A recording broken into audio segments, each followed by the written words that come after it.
My name is Olivia, and I am a fourth-year student in the dual JD MHA program, so MHA with law, in my final year.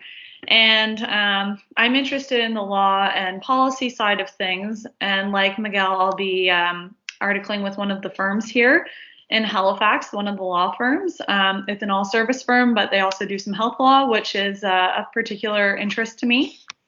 I'm from Halifax, which I think is an amazing city, and that's not supposed to be my topic to talk about, but just take my word for it. If you come here, I'm sure you will love it. But before I start, I want to quickly introduce David Prasad, who is one of our program leads. So I don't know if you want to turn on your camera and wave David, if you're there. There's David. Oh, and he's got a nice tropical background. Okay, thanks for joining us, David. But yeah, so David is kind of head of all things MHA, and he's a great support for everyone at the School of Health Admin. So he'll be able to jump in if I miss anything, and I'm sure he'll answer some questions when we finish up. But so today I'm talking about the CHE program and the Cahme Accreditation. I realize those are kind of bizarre acronyms if you're not used to hearing them on the day-to-day. But if you come to DAL, you will get used to them. So these are kind of a little bit more on the boring side, but they're still important given the fact that you're going to be paying money to participate in a program regardless of whether it's DAL or not. But just given that, there are these are kind of the things that get our grads such good employment so quickly. So without further ado, we can start with the Cahme Accreditation. I trust that you guys all know what an accreditation program is, but basically it's just like an external body that comes in and says, okay, this is a good program, this is a rigorous program, and it kind of gives it a stamp of almost validity, I would say. But regardless of whether you end up choosing DAL, the MHA at DAL, I have to say that if I were you, I really wouldn't consider any programs that aren't accredited by Cahme.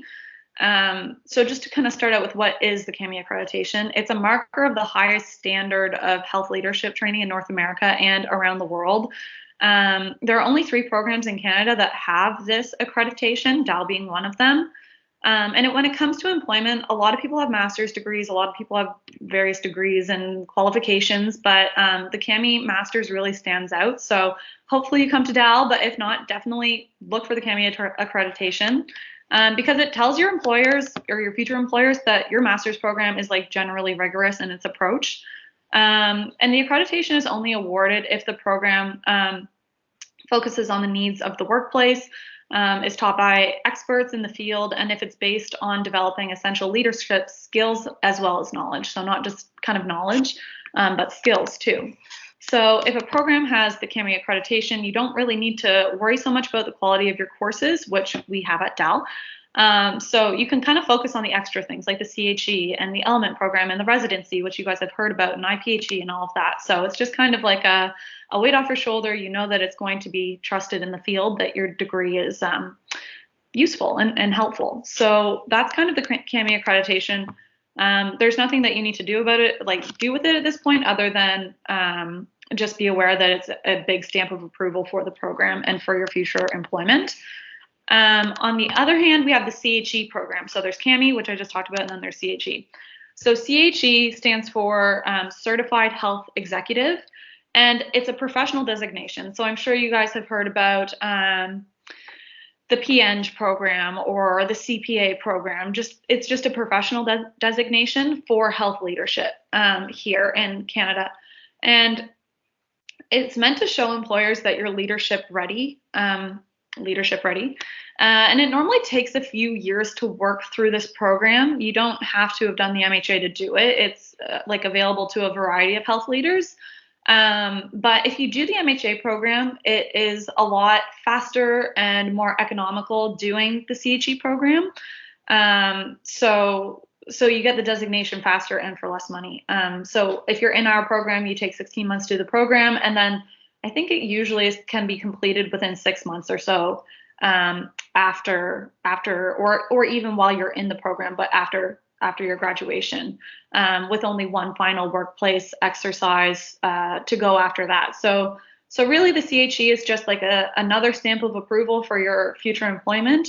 That's something that, again, it's not mandatory. You don't need it to graduate from our MHA program, but it's just something that you can do on top to kind of boost your CV and everything like that. And some jobs do require that applicants have the CHE. So the fact that we can do it faster and cheaper as MHA grads from DAL is really a benefit to you.